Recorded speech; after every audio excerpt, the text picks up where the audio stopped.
bababa na kami galing airport. Naiwan pa po yung bagahe namin, isang bagahe namin sa Jeddah.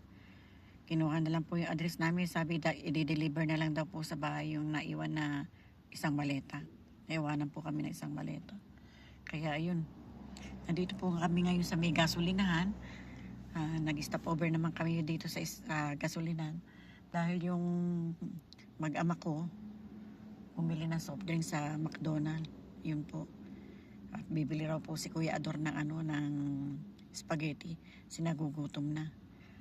Anong oras na po ngayon? Mag-aalas 5 na madaling araw.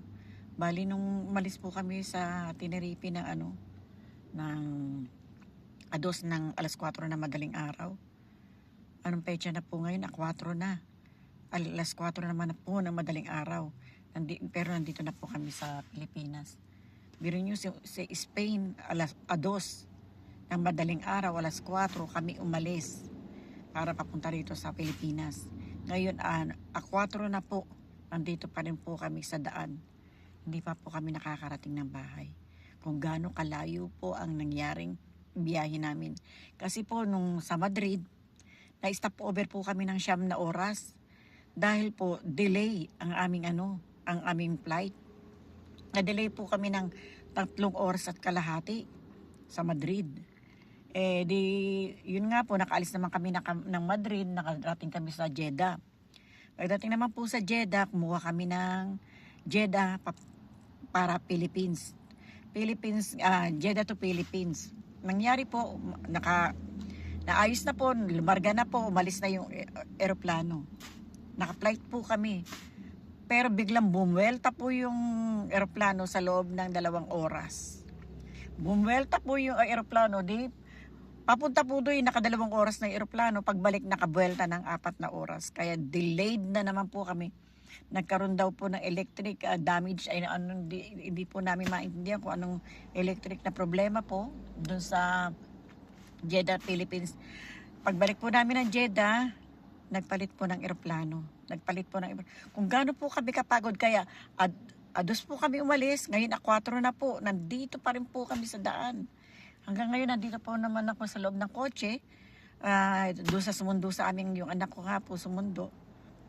Pero napakasakit na po ng ulo ko, walang pahinga, walang tulog. Kaya po eto, nandito pa rin po si Tita Emmy. Samahan niyo po at nagdadadaldal po ako. Ay nako, sobra pong hirap, sobra pong pagod. Ayan, nagpabili po ako ng chichirya. Uy, ay, ayun, malaglag na naman kayo. Ito po, meron akong chichirya na ayan. Ayan po.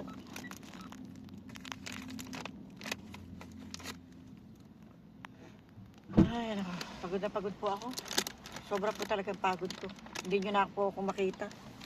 At napuno na po itong aming kotse ng kung ano-ano.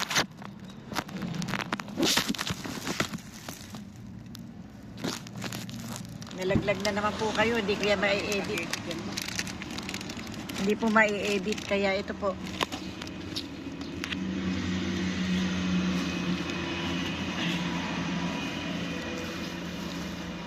Lagay ko po kayo ng ganyan. Wala po kasi akong gamit na. Ayan, Tita Emmy. Nakailang bagsak na ako, Tita Emmy. Ayan. Walang straw. Walang straw. Walang straw. Teka, babalik ako doon nga. May straw.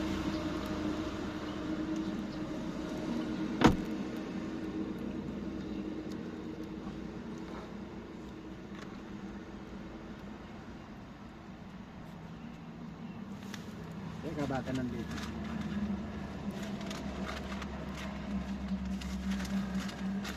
Wala din. Balik ako doon. Wala pong straw. Papa, ano yung pinag-iwan, Papa? Iniwan na ng papa ko yung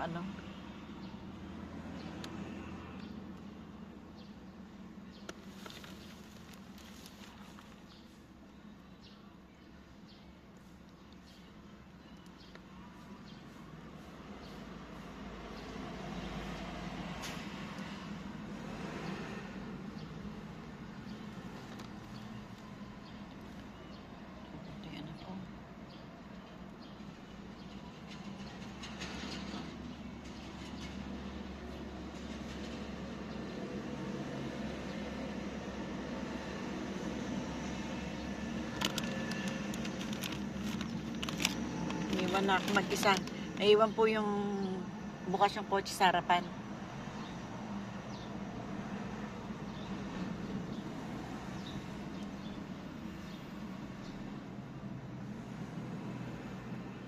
Nervous po ako kasi iniwan ni Kuya Ador. Alam naman niya na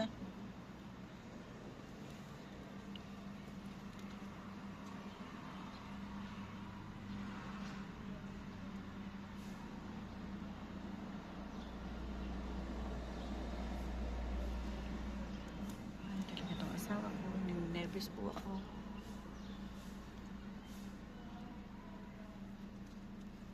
Iniwan mong bukas yan. Alam mo, ninenervyos ako kaya pinasasara ko.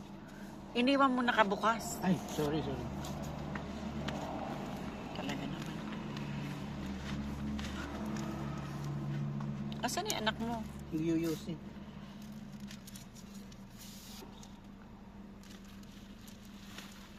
Bakit walang spaghetti?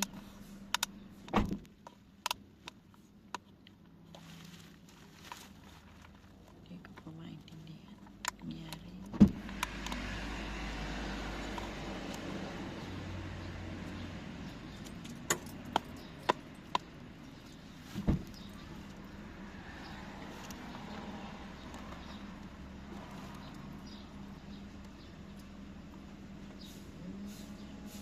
Saan ba't yung anak mo nilalagay?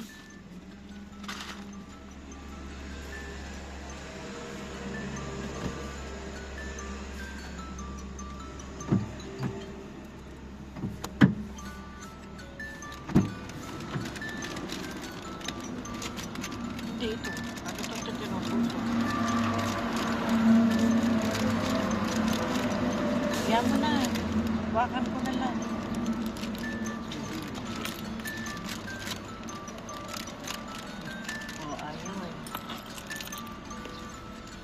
Ingay na po yun, nagbigay na po ng alarma yung aming ano.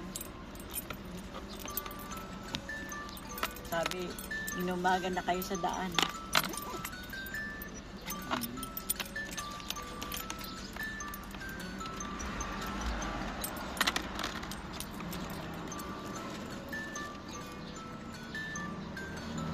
Ikat siya.